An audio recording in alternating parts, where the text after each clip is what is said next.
lot about Dudley's comments here was really rooted in the worry about a recession if you did not see a rate cut soon enough. Do you share those concerns? No, I think the Fed's handling it right. It sounds like they're going to stand pat next week. They should. A lot of this is just reverting to pre-pandemic norms. So it's, I think we want to, keep our heads here and not unduly panic. And I do think, not certainly with Mr. Dudley, who I have a lot of respect for him, worked with him a lot during the great financial crisis. But I do think a lot of this Wall Street clamoring for rate reductions is really more, they're saying it's for Main Street, right? Get those credit card rates down, but it's really for them because that will boost their asset valuations, maybe generating some refinancing income, they've got distressed borrowers, help them. I mean, it will be a clear boon to Wall Street when rates start to go down again, but it's not clear it is for Main Street. What Main Street is hurting, those credit card balances are high because of inflation, because it's more expensive to live these days. And that hits everybody, not just borrowers. So I think the Fed is handling this right.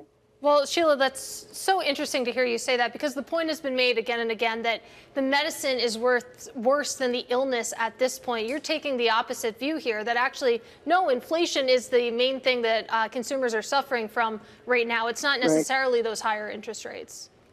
No, I don't think it is. And, look, rates are not high by historical standards. These are kind of normal interest rates. And there are benefits from higher rates. You get more disciplined capital allocation.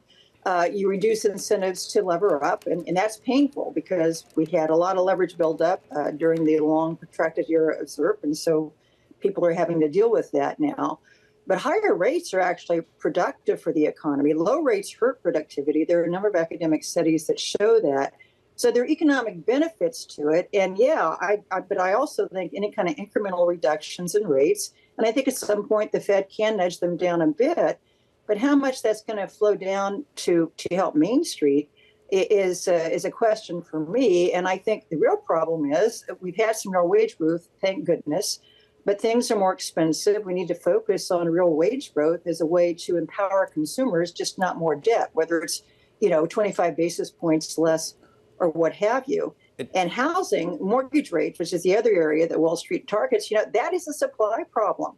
You lower rates, fine. You're going to juice demand. It's still supply constrained. You're just going to get home prices going up more. So that doesn't help Main Street either. So I think we need to look at the root causes and stop, saying that monetary policy is the solution to all these problems. I mean, higher rates should also encourage more savings, right? Theoretically, you've got a rainy day fund. You're getting 5.5% on your CD or whatnot. Sheila, I wonder, though, about your confidence in the Federal Reserve's independence.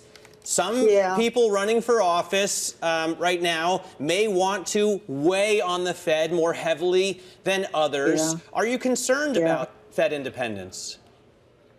Well, I am. I mean, Mr. Trump clearly is not going to be respectful of Fed. He's already, pressured them to. He doesn't want them to lower now. He wants them to lower when he becomes president, if he becomes president.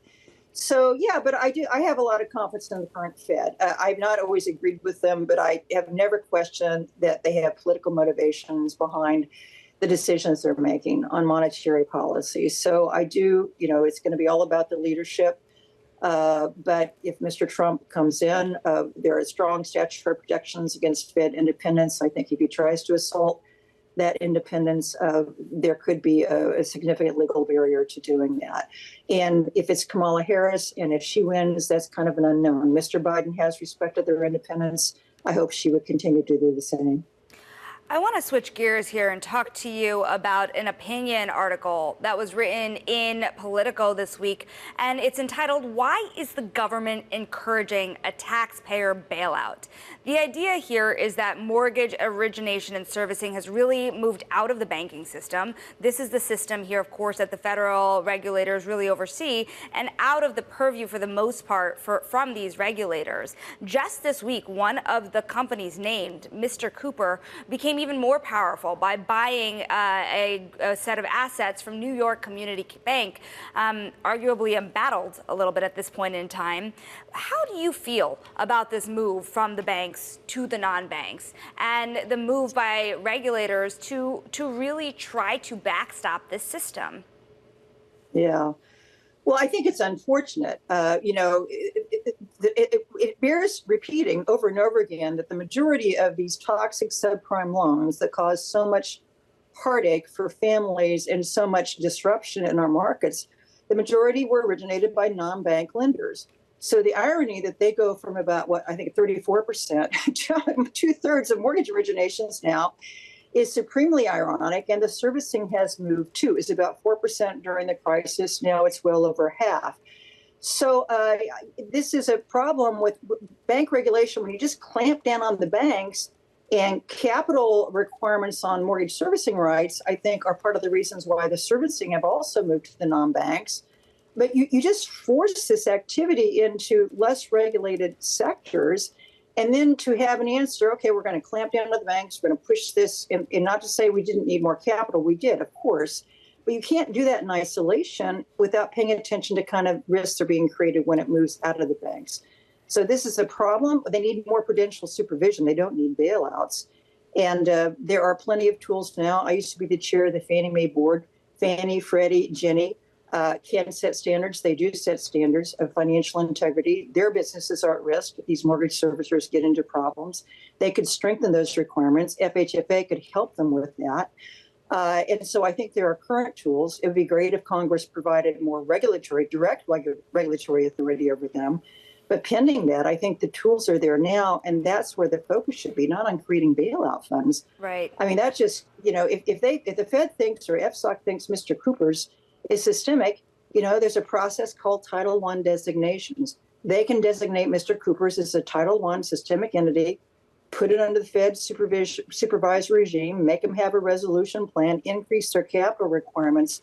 Those tools are there if they really think these servicers are systemic. I think this is an important conversation because, I did ask at one point, even J.D. Vance, if the private equity community and the private credit community and the non-banking community at large needs more regulation.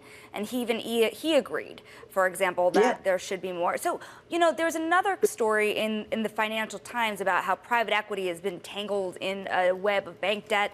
Bloomberg reported this morning that there are banks looking to restructure one of those debts, for example, Brightspeed. They might be stuck with losses on their books.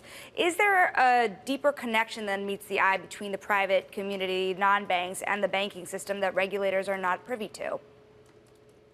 Yeah, I think there absolutely is. There's a real lack of transparency around what the exposures are on these private funds.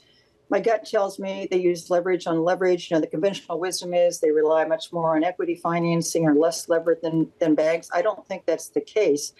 And here again, banks have tremendous lending exposure to them, as a lot of the the lending and other financial services have moved out of banks, driven by the capital regime and the lack of those capital requirements in the non-banks. This business has gone out, but the banks are still lending to the private funds that are now doing this. But the capital treatment is more lenient because they basically do it on a collateralized basis. The exposures are structured differently than just making loans and holding them on your balance sheet.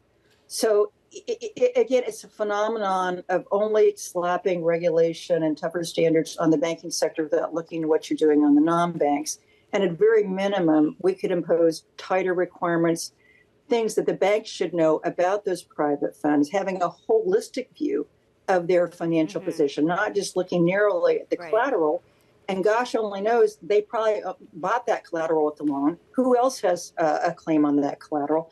They don't have good. The banks don't have it. I don't think the regulators have it too. And I think FT had a very good piece on this, kind of breaking down all the different financial engineering that's used to pile leverage on leverage in these funds. And it doesn't, we talk about recession risk. I worry more about that. So much private credit has shifted into the non-bank sector.